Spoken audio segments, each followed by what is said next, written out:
Bienvenue en Côte d'Ivoire mes très chers amis et avant toute chose, laissez-moi vous faire un petit retour.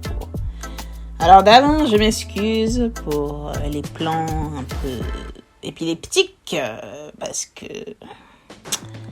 il n'était pas censé être là, mais c'est important que vous voyez les conditions de vie que j'avais, c'est important. Très important en effet, parce que c'est dans ce lieu que notre ami ici présent, nous avons nommé James, aura apprécié les bienfaits. Ouh là là, mon Dieu. Un peu trop, du coup, de la maison.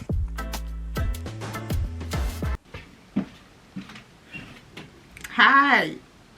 Excuse-moi de faire interruption comme ça dans mon vlog, mais j'ai trouvé important de te mettre au parfum avant que tu continues de regarder le reste de la vidéo.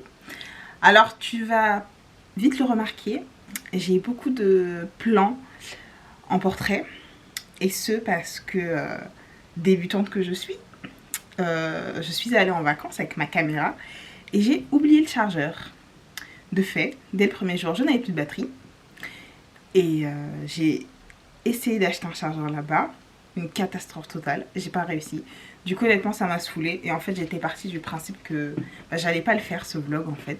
Et donc en fait j'ai juste fait des photos et des vidéos pour moi, perso, pour avoir des souvenirs et tout.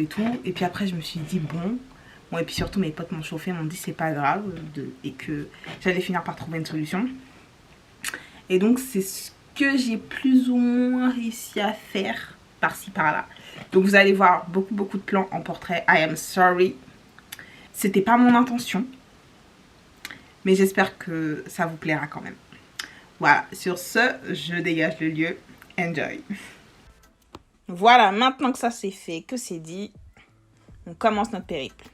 Alors dès le premier jour, enfin plutôt le deuxième, mais premier jour, une fois arrivé, on est allé voir ma grand-mère. Et mon arrière-grand-mère du coup.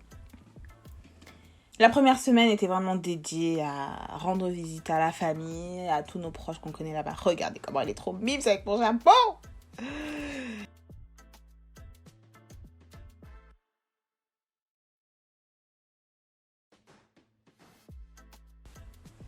Après cette charmante petite visite à ma grand-mère et mon arrière-grand-mère, nous sommes allés voir les autres membres de ma famille qui se trouvent dans une autre commune. Donc pour ça, on s'est donc jeté dans les transports en commun locaux, les gars. Purée. Comment dire?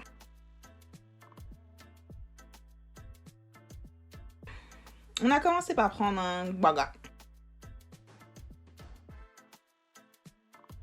L'apprenti, c'est lui là qui est là. Voilà, regardez-moi ça. Ouf.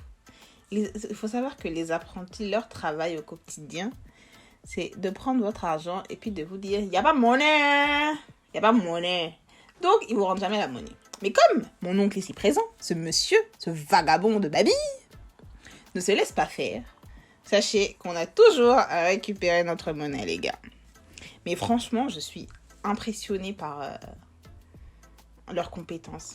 À ces apprentis-là, ils sautent en plein milieu de la circulation, ils arrêtent les voitures, ils vont vous chercher, ils vous font traverser, ils vous font monter, ils connaissent vraiment le pays mieux qu'une carte.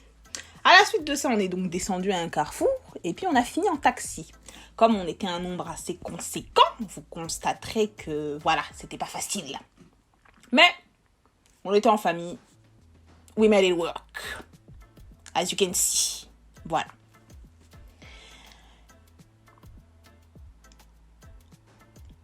Nous voilà donc arrivés à Williamsville. Willy pour les intimes, s'il vous plaît. Là-bas, il y a une cour commune dans laquelle j'ai retrouvé tous mes petits-oncles, toutes mes petites tantes. Ah, ça, ce sont mes acolytes de voyage. Voilà. Vous aurez remarqué la ressemblance avec Monsieur en orange. Ouh là là. Madame Coco.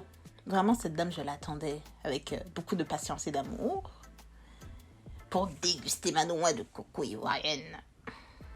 Quand je vous dis que vraiment c'était un moment qui était pour moi privilégié, que maintenant j'attendais, voilà. J'étais agréablement surprise parce que c'est beaucoup moins sucré que ce que je pensais. C'est par exemple beaucoup moins sucré que les noix de coco de Cuba, par exemple. Oui, elle va faire beaucoup de petites apparitions comme ça. C'est important. Ça met un peu de dynamisme dans le lieu. C'était, ouais, du coup, beaucoup moins sucré que celle de Cuba, par exemple. Et honnêtement, c'était bien. Et donc, on a fini la journée dans un restaurant au bord d'une petite lagune dans la zone 4 d'Abidjan.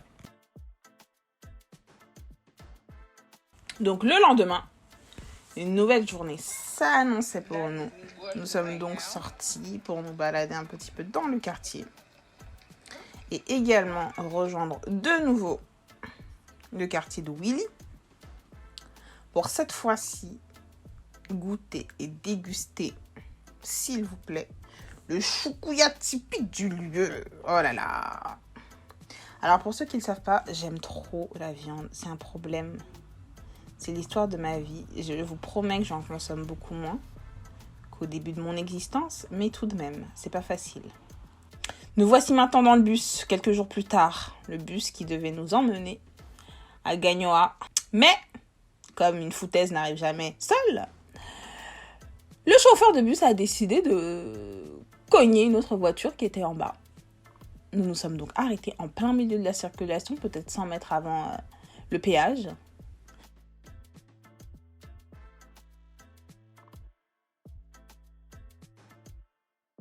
Du coup, tout le monde est descendu. C'est le moment que les gens ont choisi pour faire la pause pipi. Oui, à la vue de tous. Oh, on s'habitue vite. Et puis on passe. Avant de décréter qu'on pouvait enfin y aller, quoi. Je sais pas. En fait, le chauffeur, il était trop gonflé, trop fâché. Il voulait pas s'excuser. Et résultat des courses, c'est ça qui a fait traîner l'histoire. Alors que s'il avait juste dit pardon dès le départ, on serait parti en fait. Mais bon, Dieu est grand et on est finalement arrivé. J'ai pas en tête les paroles de la chanson de VG, mais bon, si vous avez la ref, de toute façon, je vous laisse chanter avec. Hein.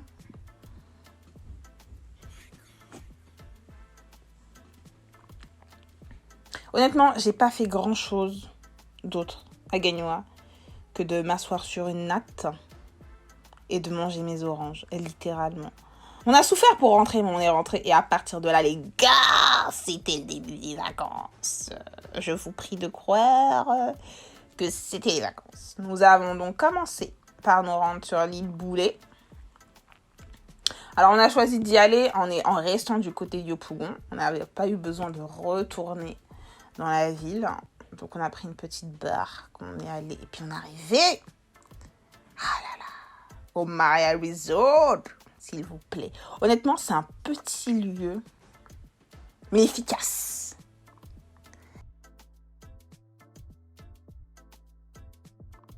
On est arrivé, on s'est détendu, on a fait des activités. Et James nous a même proposé un plongeon de qualité. Vous n'avez pas vu? Attendez, je vous remontre. Plongeon digne vraiment d'un nageur professionnel. On a ensuite mangé bien comme il faut. Ah là là. L'entrée plus l'accès à toutes les activités, plus le repas compris, si je ne me trompe pas, c'était 12 000 chacun. 12 000 francs CFA. Et puis ensuite, on est retourné... Oh là là. C'était un peu pittoresque et un peu dangereux, mais c'était très agréable.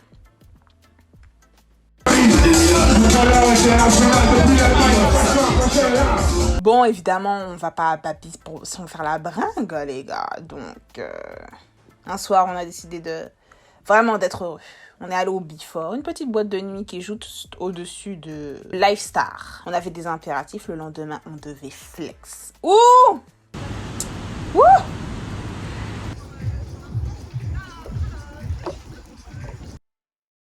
Bienvenue à la maison d'Akula, les gens. Ce lieu typique, pittoresque,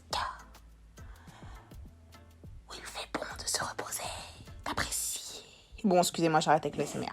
Non, franchement, je crois que, si je ne me trompe pas, déjà, c'est classé comme un palace. Si si je ne me trompe pas. Mais vraiment, les suites, le lieu, l'ambiance. Qu'est-ce que ça nous a fait du bien. C'était reposant. Regardez-moi cette vue. Hein? Non.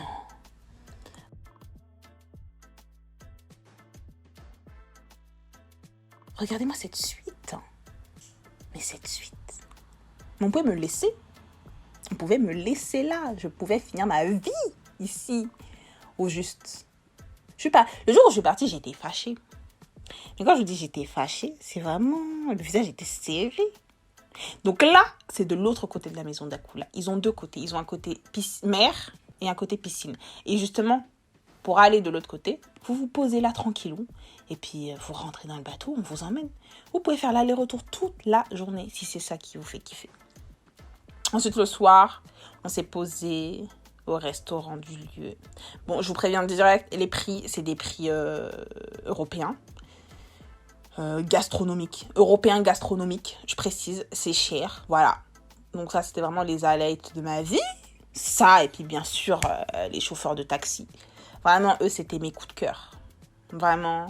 S'il y a bien quelque chose qui m'a fait rire en Côte d'Ivoire, rire, ce sont mes chauffeurs de taxi. C'est ton permis pour chien là, papa. Tout ça va finir bientôt. Tu sors d'un carrefour, l'autre au rond-point. Mais il ne connaît pas ça. Comment c'est ton permis? Imbécile là, chien. Il s'embrouille avec tout le monde pour rien. La conduite est là. Le code de la route est inexistant. Les gars, tu joues ta vie à chaque instant, mais non, lui là, c'est mon fave. Écoutez même les vocalises, s'il vous plaît. Écoutez.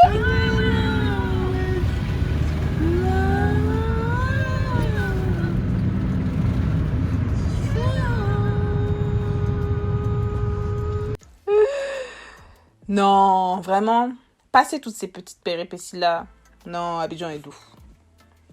C'est doux, hein. Sur ce, bah écoutez, je vais vous laisser, hein.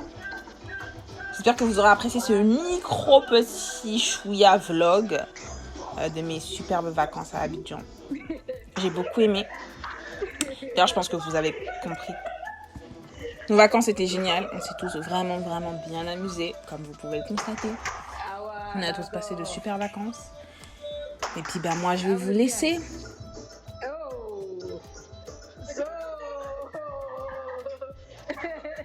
Je vous laisse en compagnie de James et de son petit déhanché qui peut tuer. Vraiment, regardez-moi ça. Aïe, aïe, aïe. Oup, oup. Aïe, aïe, aïe. Hey, c'est pas bon, hein. C'est pas bon là-bas, là. Donc, carrez-vous là, non. Laisse-moi passer, je vais pas voir, tu vois, non. Voilà, donc, hey. Souvent, on n'aime pas venir à Yipou à des choses bizarres là. Non, merde. Je vous dis, on commence à te mettre ta tête ici en bouteillage, tu mets ta queue ici en bouteillage. Le las même là, c'est ça qu'elle a là. Ah, ambulancier, il n'y a pas de pour toi aller là. Vas-y, désolé même.